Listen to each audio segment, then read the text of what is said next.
رسالت مآب صلی اللہ تعالیٰ علیہ وسلم سے کس قدر گہرا رشتہ تھا کہ جس دن ان کا انتقال ہوا، حضرت مولانا مفتی مہدی حسن صاحب رحمۃ اللہ علیہ آنکھ کا آپریشن تھا اور دہلی ہاسپٹل میں داخل تھے۔ عبدالحق پراچا صاحب اور ان کے صاحبزادے محمد میاں صاحب دونوں موجود تھے۔ حضرت کی آنکھ لگ گئی اور تھوڑی دیر میں اچانک بیدار ہوئے اور رونے لگے۔ کہا بھائی عبدالحق صاحب، محمد میاں کہاں ہیں، جلدی بلائیے۔ بلایا انہیں، کیا بات ہے؟ فرمایا مفتی صاحب کیا حال ہے؟ کہا میں تو ہو کیا ہے اور بالکل خیریت سے؟ کہا نہیں، حضرت کا انتقال ہو گیا ہے، حضرت کا انتقال ہو گیا، حضرت مفتی کفایت اللہ صاحب رحمۃ اللہ علیہ۔ چنانچہ 10:35 کا وقت تھا اور مفتی صاحب نے حضرت مفتی صاحب کو گھر بھیجا۔ معلوم ہوا کہ 10:35 پہ حضرت مولانا مفتی کفایت اللہ صاحب رحمۃ اللہ علیہ کا انتقال ہوا۔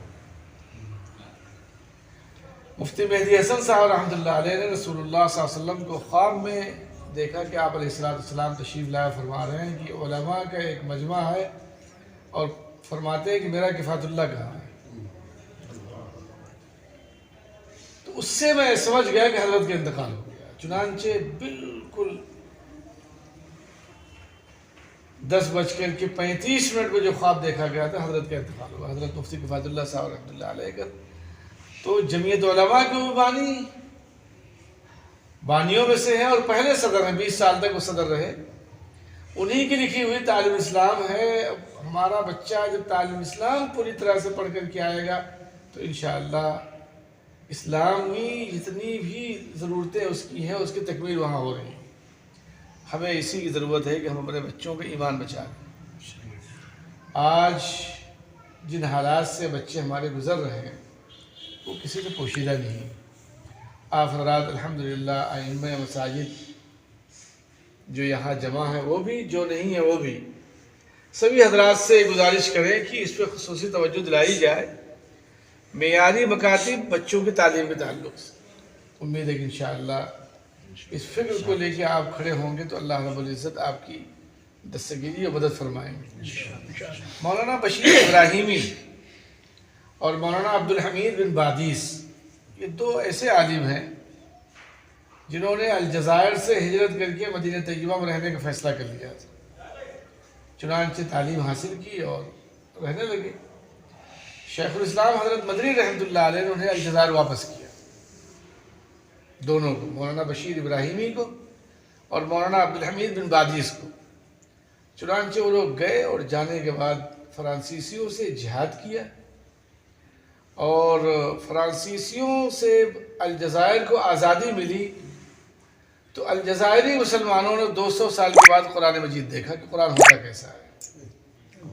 الجزائر پہ جو فرانسیسیوں قبضہ تھا، مولانا بشیر ابراہیمی نے حضرت فدائے ملت حضرت مولانا حسن مدنی صاحب رحمۃ اللہ علیہ سے روضہ رسول صلی اللہ علیہ وسلم پر اتفاق سے دونوں کے ساتھ ہوا اور تعارف ہوا۔ ایک دوسرے کو پہچانتے تھے پر زمانہ گزر گیا تھا تو وہ شکل سے ایک دوسرے کو پہچان نہ سکے۔ تعارف ہوا تو وہ رو کے فرمانے لگے کہ واللہ یا اسد، قسم خدا کہ اگر تیرا باپ نہ ہوتا تو الجزائر کبھی آزاد نہ ہوتا اور قرآن کریم الجزائری مسلمان نہ دیکھ سکتے۔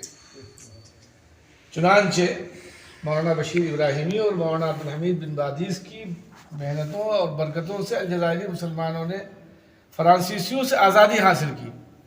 ایک صاحب نے اپنا قصہ لکھا ہے کہ بچپن میں ہم ایک روز کھیلتے کودتے اپنے گھر پہنچے، جیسے ہمارے ہاں مکتب کی چھٹی ہو جائے تو بچوں میں کتنی خوشی ہوتی ہے۔ کھیلتے کودتے ہم اپنے گھر پہنچے تو میری والدہ گھر میں اکیلی تھی اور میرے والد کسی کی مزاج پرسی میں گئے ہوئے تھے۔ ہمارے استاد نے اعلان کر دیا کہ فلاں کا انتقال ہو گیا اور ہم تو بچے تھے، ہمیں اس کا احساس بھی نہیں تھا کہ اس انتقال کا اثر کیا ہوگا۔ ہم کھیلتے کودتے اچھلتے اپنے گھر پہنچے۔ بے وقت ہم نے گھر کی کنڈی کھٹکھٹائی تو میری والدہ آٹا گوندھ رہی تھی۔ وہ جب دروازے پہ آئیں تو مجھے دیکھ کے ان کو حیرت ہوئی کہ بھئی بے وقت، پوچھا کیا بات ہے؟ تو وہ صاحب کہتے ہیں کہ میں نے ان سے کہا کہ میرے استاد نے یہ اعلان کیا کہ مولانا عبدالحمید بن بادیس کا انتقال ہو گیا ہے، تو اس پر چھٹی ہے۔ تو وہ وہی بے ہوش ہو گئی۔ یہ سننا تھا کہ مولانا عبدالحمید بن بادیس کا انتقال ہو گیا، وہ چوکھٹ پہ گری اور بے ہوش ہو گئی۔ وہ کہتے ہیں میں بہت پریشان ہوا کہ میرے والد بھی نہیں، میری والدہ بے ہوش ہو گئی ہے۔ کچھ دیر کے بعد جب ہوش آیا تو کہتے ہیں کہ میری والدہ نے کہا کہ یہ انہی عبدالحمید بن بادیس کی برکت ہے کہ تمہارے ہاتھ میں یہ سپارے موجود ہیں، اگر وہ نہ ہوتے تو یہ سپارہ شاید تمہارے ہاتھ میں نہ ہوتا۔ تو جمعیت علماء نے جو یہ فکر یہاں کی تھی، صرف ہندوستان میں نہیں بلکہ دنیا کے ان علاقوں میں، جیسے آزادی ہند کے بعد 54 ممالک آزاد ہوئے، تو اسی طرح سے الحمدللہ دینی نظام بھی دنیا کے کونے کونے پہنچا اور مرکزیت اللہ رب العزت نے آپ کو عطا فرمائی۔ تو حضرت شیخ الاسلام رحمۃ اللہ علیہ کی اس تحریک کو، جس کو ابھی ہمارے مولانا عظیم اللہ صاحب نے ذکر فرمایا ہے، وہ ان کے شاگردوں نے اسے الحمدللہ دنیا کے اس کونے تک پہنچایا اور بچوں تک وہ دین پہنچا جس کی ضرورت تھی۔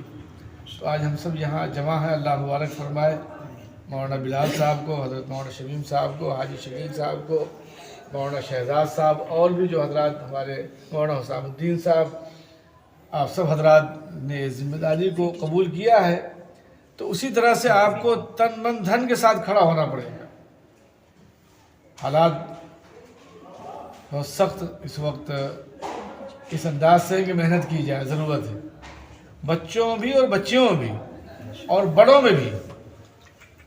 مظفر نگر میں فساد ہوا، آپ کو حیرت ہوگی کہ بڑے بڑے لوگ رسول اللہ صلی اللہ علیہ وسلم کے نام سے ناواقف تھے۔